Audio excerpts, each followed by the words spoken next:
it has been a difficult journey, just pushing on each day, but knowing that every step forward you're closer to that lighthouse. It is a challenge after all, it's not going to be easy.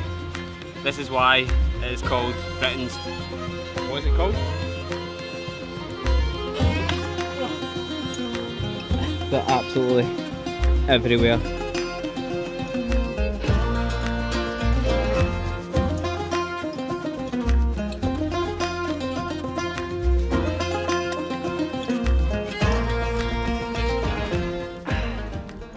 So good. What's up guys, it's Eddie Fitz. It's day 13 of the Cape Wrath Trail. This morning it was hard to get up. Tiredness is really kicking in, but we know that we need to push on today. So we're just 3 miles ahead of Oiko Bridge, and today we're aiming to get to Inchna Dam. Hopefully if we get there, that would be a good stage done, but we'll see how it goes. Again, weather's supposed to be dry, so fingers crossed it stays that way and we can push on and get to Inchna Dam. We've got an incline today of around sort of 500-600ish, so just need to push hard on that, get through it. I think it's quite gradual, so hopefully it won't be too hard, but it's going to be hard in the heat no matter what, so we'll just need to push on, get plenty of water and just go for it. So we carried 6 eggs from Liverpool just so we could get a good breakfast. Obviously only 5 made it, but excited for this. Whoop, whoop. That's us made it to Loch Elsh. It's absolutely splendid views. The water's so calm again. It's amazing when you see it so calm and so peaceful. And up ahead we've got Benmore Lodge. We're going to be skirting round the outside of Benmore Ascent. So I think we go around 500 metres or so up, and then at the other side is Inchna Dam. But I don't know if we'll make it there today. So it's been road and 4x4 track, so my heels and feet are taking an absolute pounding. It's really sore walking in these kind of paths. It really takes a lot out of your legs. It's not that I've got blisters or anything, it's just the constant throb in my heel that's causing the pain. But I've taken some painkillers, and hopefully as soon as we get round to the up, it'll change the sort of angle of my foot and help me to push on a little bit, and hopefully by that point the Skittles will kick in and I'll get a nice sugar rush to get me up and through it as well. So let's see how it goes today and how far we get on. So we ended up coming up the wrong path. We thought we were on the right track. The path looked good, but never just continuing the path you think looks good. It ended up taking us up to Dubloch Moor, as you can see behind us, but we were meant to sort of like be heading to the left side. It's not sort of taking us any higher or any lower. We still had to make the climb, but we're now then going to try and skirt round the edge of Conneval to get to the high point at the other side. So we're sort of just contouring around this here. Lucky enough it's dry, so it's making this sort of contour round a little bit easier. I think if it was wet and mushy, the ground would just be really tricky to get across, but so far so good.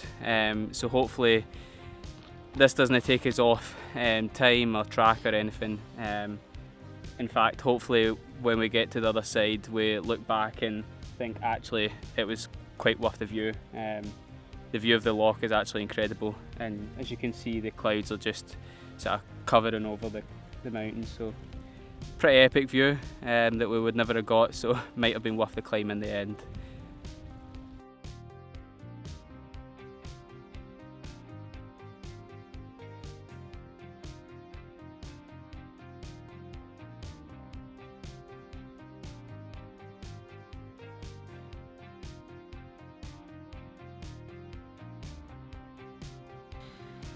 So we had a good wee day today. We're just a mile outside of Inchna Dam, so that was a little bit more than what we anticipated. This stage says that it can take between a day or two, so we kind of planned to take it in 2, but the fact that we've got just shy of a mile in 1 day is pretty good. Obviously we did take that little detour and went up to the lock. We then still got round perfectly fine, but I think it was because it was a dry day. If it was wet, it would have been quite a tricky little slog across the bog, but it was good for us. We got some cracking views coming round the edge, so it was great. It was great being on that side, getting the view. So tomorrow we're going to be heading to Glendu, up to the Boffey, but again, we don't know how long that's going to be. It says it's going to be around 12 mile or so, but it's quite a tough ascent to start with and some trackless routes. So we've got just over 500 metres to climb tomorrow morning, so that'll get us woke up straight away, ready to go. Again, hopefully the weather stays dry. It's always better when you're walking and it's dry. As much as it is super hot, you get really sweaty and needing lots of water, it's much better than walking in the rain and the bog. So hopefully, fingers crossed for another dry day. That would allow us to hopefully push on a little bit and see where we get to. Currently missing another sunset because of the midges, which is so bad. As you can see, my face is like proper red through the glow of the sun, but no, we're still stuck in the tent, hiding away, armoured up. We also, when we camped up, we got a good wash. Just before the midges came in, there was a good bit of wind, so we jumped down, got a wash, and it definitely makes you feel so much better when you get washed. It feels like it's been forever since we've had a good wash. It's one thing that I'm definitely looking forward to when we finish up. Isn't it about getting to Cape Wrath, it's about getting a good shower. Can't wait for that. So that's us for day 13. What's up guys, it's Eddie Fitz. Today is 2 weeks since we started. It's day 14 of the Cape Wrath Trail. The midges are everywhere. It's so crazy. Today was really hard getting outside the tent. As soon as you put your hand out, it just went numb with the amount of midges that were hitting off it. We ended up sleeping till 7, and I think we just really needed that extra hour in bed. Really tired after 2 long days. So hopefully that little extra hour will get us pushing through. Today we're heading to Glendu Boffey. Hopefully we get there. Because that would be really good. That would push us towards the last 4 days. So we're nearing the end. Hopefully our legs can just keep up, get going, and take us all the way to Cape Wrath.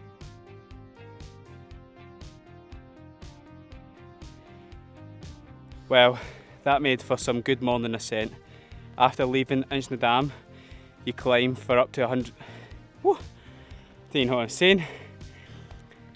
Well, that made for some good morning ascent. After leaving Inchnadam, you climb for 620 metres. It's so humid and sweaty today. The flies are just like sticking to you. But these views are incredible. You can see past the mountains for miles. So it always makes for a good climb when you get good views. And we're just, as you can see, below the cloud, which is awesome.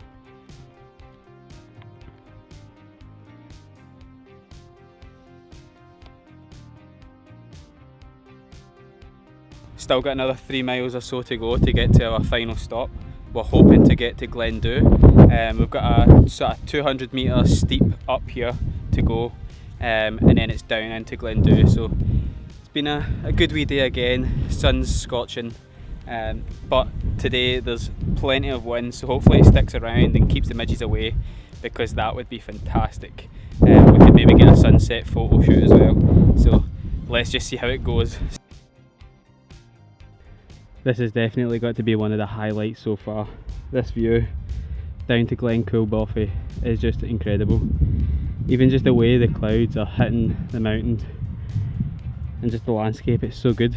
And then across the water you've got these misty mountains just there. Incredible, absolutely amazing.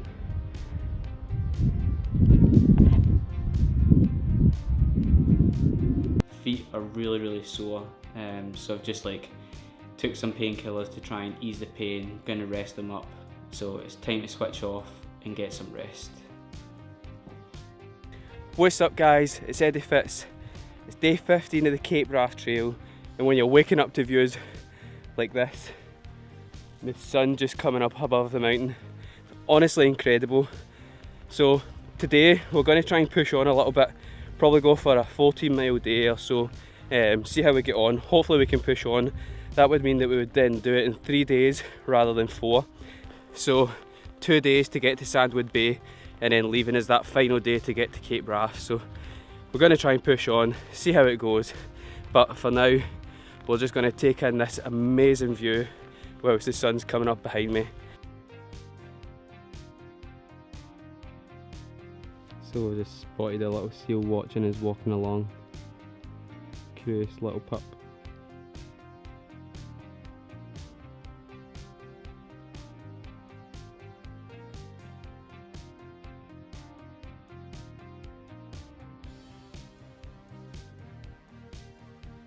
So we finally made it past the 10-mile mark. It's been hard, my heels are really sore and I'm hurting like mad. But I know the more I push on today, we're just past 10 miles and we're at Lockstack, so hopefully aiming for that 14 mile. If we get the 14 miles done, then it means that tomorrow we've got another 14 miles to go, and then we're at Sandwood Bay, and then from there onwards I don't think you can really count as a day because you're going to be buzzing, ready to get to Cape Wrath. We just had some signal there, so we've checked the weather. Fingers crossed, it says that it's going to be sunny up until Monday, so that's when we finish. So hopefully this amazing weather that we've got right now, again utilising all that sun cream because it's absolutely scorching. We might need to keep some for the end when we get to Cape Wrath because fingers crossed it is going to stay sunny. But well, it has been a difficult journey, just pushing on each day, but knowing that every step forward you're closer to that lighthouse is what keeps you going. It's just been really hot, you're sweating a lot, needing a lot of water, consuming a lot of energy. Either way, I think that it would be difficult, you know, whether it's really sunny or whether it's pouring the rain. It's got different sort of like challenges. You know, the rain brings the bog, which just slows you down, and then obviously the sunshine makes you sweat and slows you down as well. So just trying to push on as much as possible. So another 4 miles to go tonight, and then we're camped up ready for our next day to Sandwood Bay. So we made it to our camp. It was a little bit longer than we expected.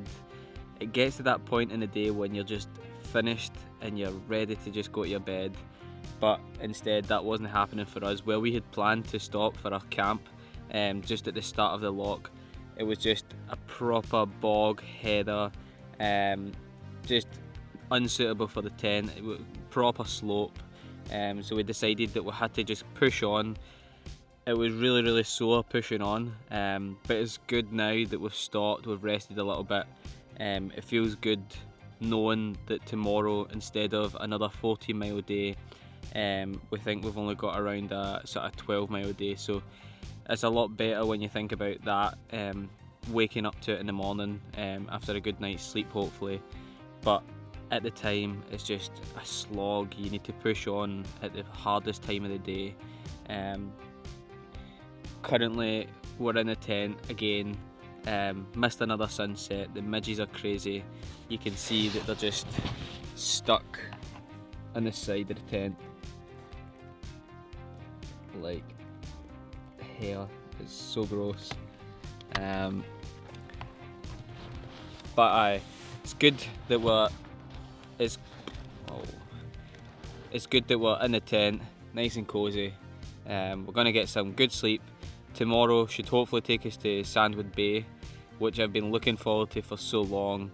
Not just because it's going to be an epic place to camp, but also because you know that you're then on the last day after that. You're waking up and you're moving on and pushing towards Cape Wrath, which will be so good. And then from there, we know the walk's done and we've reached our goal, which we've been hoping to do for so long. So looking forward to tomorrow, see how it goes. hoping for another dry sunny day, that'd be good. But for day 15, that's us.